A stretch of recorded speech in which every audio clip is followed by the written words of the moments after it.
Your host, Starlet Henderson, here with this episode's thought leader, Ian Peterman. And Ian is the founder of the Ian Peterman design firm. How are you doing today, Ian? I'm doing great. Thanks for having me on the episode. I'm grateful to have you here. I'm grateful for your time. I'm looking forward to you telling us what you guys do and how you do it. So let's start there. You're the CEO and founder of a design firm at ianpeterman.com, or I'm sorry, the petermanfirm.com. Correct. You'll actually find us if you go to ianpeterman.com too. Yeah, I I think I grabbed did that see domain that. just in case. Yeah. Um, but yeah, so we're a turnkey, which apparently is unique service for people that are launching new products. And so work with startups, work with companies. Kind of the Hmm. size doesn't matter as much, just that we're able to walk through the whole process. I've done it myself. Been my career, and now I've built the teams around it. So we do everything from ideation of even figuring out what the right product to develop Hmm. is, through industrial design, the design process, engineering. We build supply chain, help vet manufacturers, and make sure you can actually produce the product that you've designed. And then we do some additional support on kind of the back end of launching a product, and that we help create brand or around the product or around the company as Hmm. needed. We do website development. We have partners with people that are Amazon experts and advertising and things like that. So we really can bring this whole, either through our own team internally or our network. You can basically hand us an idea, and in maybe 12 months or so, we'll give you a full product that'll actually start making you money, and make back all the money you just spent developing a new product. Right. Working with your team. Yeah, I know. I was thinking that, God, that's not a 12-step, 12-day kind of thing. This is going to be, you're in it for the long haul. And you started the company with just yourself. I know that this, product design and marketing is in your background. So you started from a company of one, you've grown that. Tell me about two or three milestones that kind of brought you to where you're at today. Yeah, so like just with this company or Yeah, no, larger? for Ian Peterman, For where did you E&P there. start? Yes. So one of the first, and it's kind of a combined thing. So I've always wanted to run a design firm and develop products, because I Mhm. wanted to just develop as many products as possible. And then I figured out that the way you do that is not working at one company; it's working for a lot of companies Yeah. at once. And so that was when I was a teenager, and my first entry into design world of like testing it out. I got an internship when I was 16 doing CAD work, and I loved it. It was amazing, and I haven't looked back since. I've stayed in the product world my entire career since then. That's lucky. Yeah. Yeah, so Yeah. I feel very fortunate. Since Many you like it, people, it's very lucky. I love it. It's the first job a real job. I mean, I did like landscaping when I was Paper 12. route, mowing Paper lawns. route, mow Yeah. people's lawns.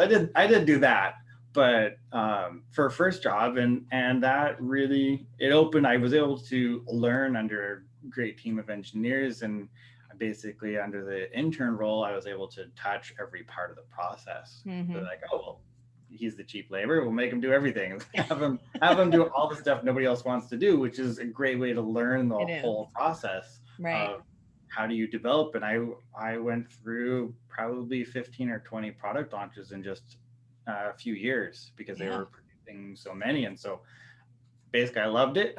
And from there I worked for many companies. And then uh, one of the other big pivot points was that I was a founding partner with a different design firm almost 8 years ago now, Yeah. maybe nine. And that experience was great, because I got introduced to even more.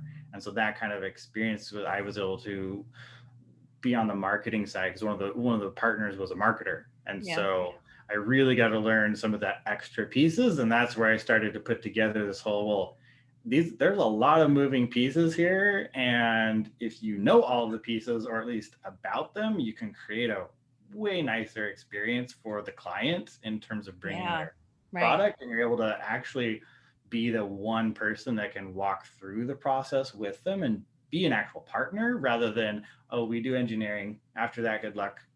Right. we're, Yeah. we're Like you said, the hands marketing off. piece, you got to know how to sell what you just helped them make. exactly. And it allows a lot of cross experience. So marketing people and the branding, when we work on a project, they all are aware. They're not as, they're not doing engineering work if you're Right. a graphic designer, but they're aware of the process. And so it allows a lot of, like, they can start be ruminating on some ideas of, this is how we want to brand it, or this is how we're going to be able to talk about the features, and what does the marketing potentially look like while we're developing it. And so it allows us to hit the ground running at every phase, rather Yeah. than starting whole new from scratch with a new firm where they have no idea what it is and the client has to explain their whole thing again to Right. someone Yeah. new. We're able to run through. And so that experience really kind of formulated this idea in my head of, well, why not just bring design, all the design components together? It's all very creative, and that's how I then, that firm, couple partners have wanted out of the design world completely. They wanted to, they had their, whatever, quarter life crisis and needed needed new careers. Quarter So, life crisis. Oh my goodness. well, it can be very stressful running Yes, I a bet. startup. So Sure.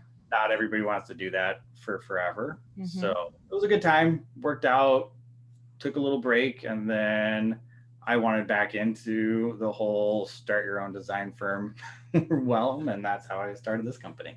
Yeah, nice. And yeah, I mean, they went on to do something else, and that just leaves more customers for you. And they're doing things I don't want to do. One of Right? them is Yeah. It purely takes all Facebook kinds. ads. I don't want to touch it. I'm Got it. good. So So I imagine for the customer, I mean, this is just kind of a dream, right? It's all, and I know it's not just you. You've got, a couple dozen people at your firm, but it's that idea of a single point of contact, like you said, someone who's known and grown from cradle to grave. But I'm putting words in your customer's mouth. Kind of tell me what the feedback is and how that all makes you feel.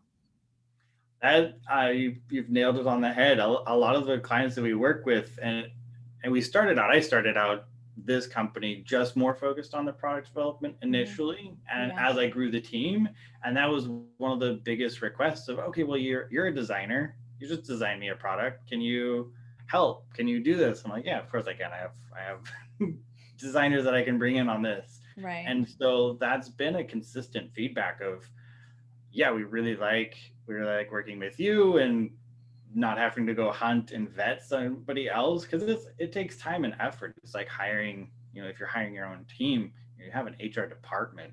They Right. handle hiring people. And the same thing, and especially even more because you're taking on a firm, which means you have a whole team. You're dedicating an entire part of your process to someone else, and Yeah. it takes a lot of time and energy to vet. So that's time. It really, we end up saving people money and time in being able to be that one point, and it's worked well for clients that we've worked with. Yeah. Conversely, I'm thinking that you probably ran into a few products where you weren't ready to let out the nest. And you're like, hey, I'll walk this next step with you, but I'll hang on a little bit longer. Because I imagine, I mean, it's like your baby too. Oh, definitely. And especially working in the startup world, is there's so much to know. And Hmm. so I'm able to see, because I've done it enough times, I'm able to see roadblocks and problems coming up. And Right. so I will, and it almost turns into a coaching process of, okay, well, I'm gonna walk you through this because I've done this road a few times. This is your first time. So Yeah. let's make it smoother for you, and Sure. Yeah. learn from all the other mistakes other people have made. Right. Yeah. What a great relationship builder too, and I'm sure that you get some repeat customers that way as well.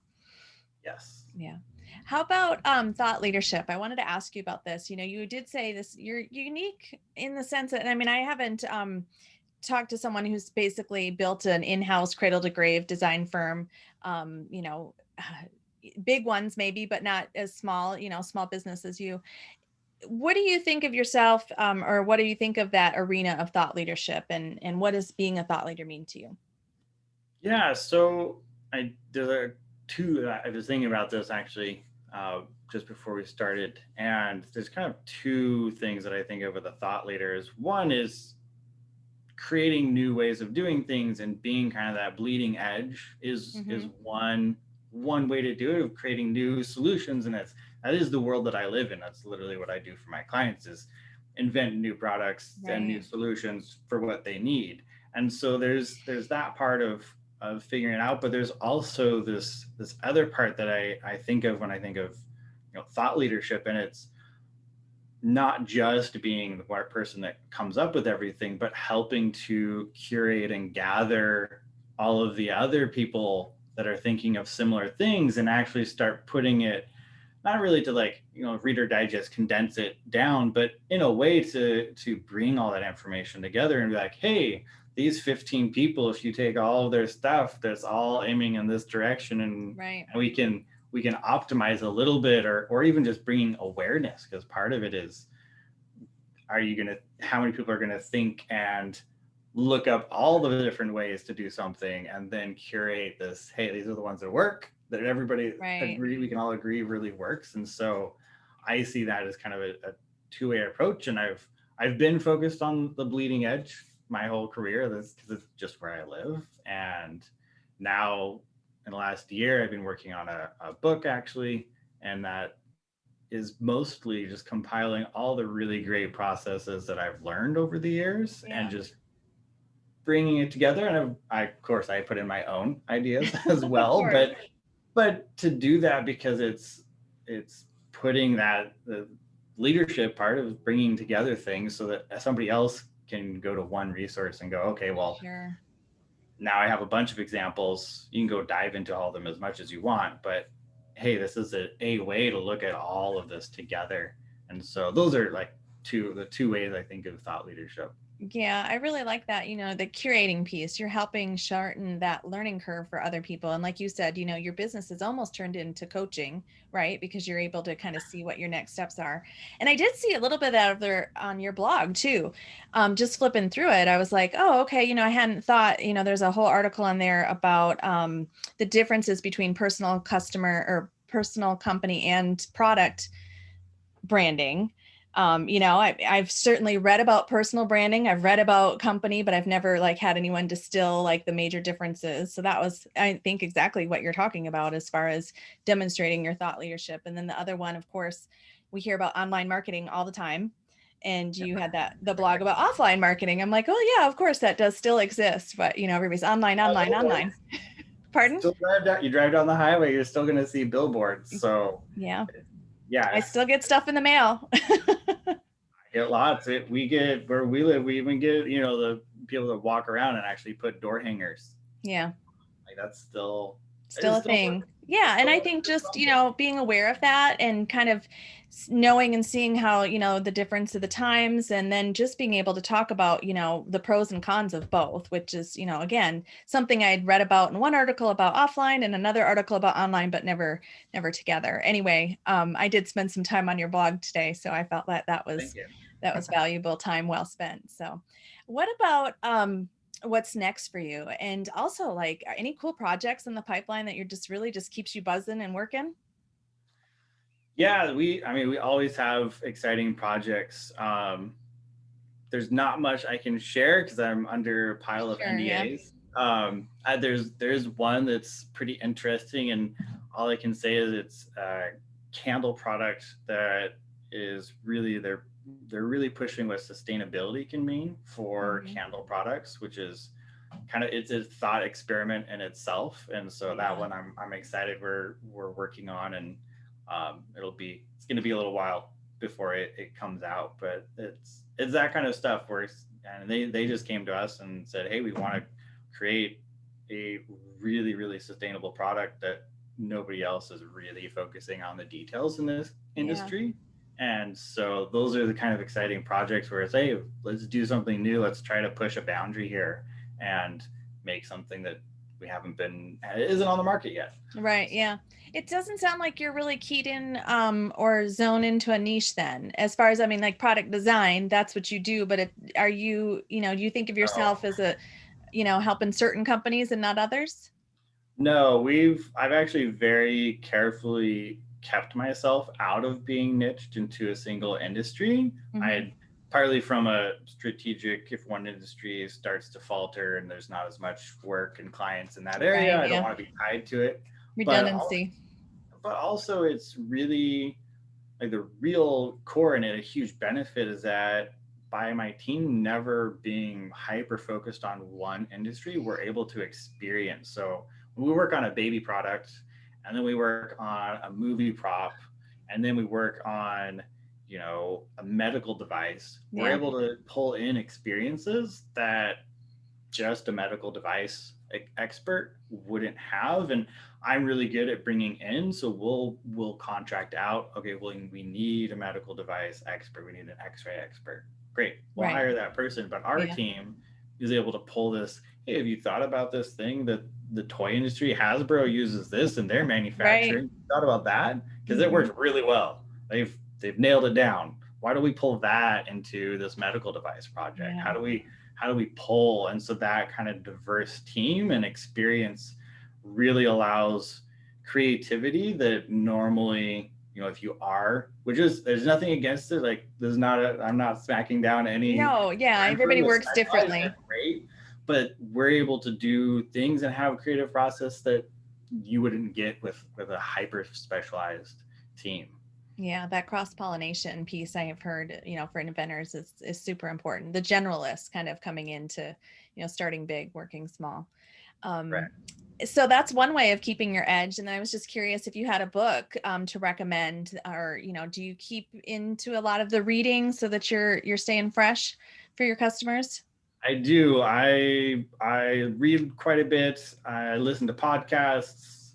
It's part of how I started my own. I Yeah, love I love the content so much. right. And one of the books that I pretty much always recommend to, especially the startups, is Tools of Titans that Yeah, Tim Ferriss put out. yep, it's a good one. It just covers so many topics, and I feel like when you're in that startup phase, you're trying to figure out as much as possible. So broadening your horizons is a good it's a good intro to a lot of different people. And really it's um, I recommend it because I also tell people to Google and actually search each one of his guests that he Yeah. has on there, because it's you can get a lot of information that way. Absolutely. Yeah. And that's exactly what you're talking about as far as thought leadership is just kind of bringing those pieces together and putting it in a package. And I'm sure as a product designer, you're just all about packaging things and Correct. making it consumable.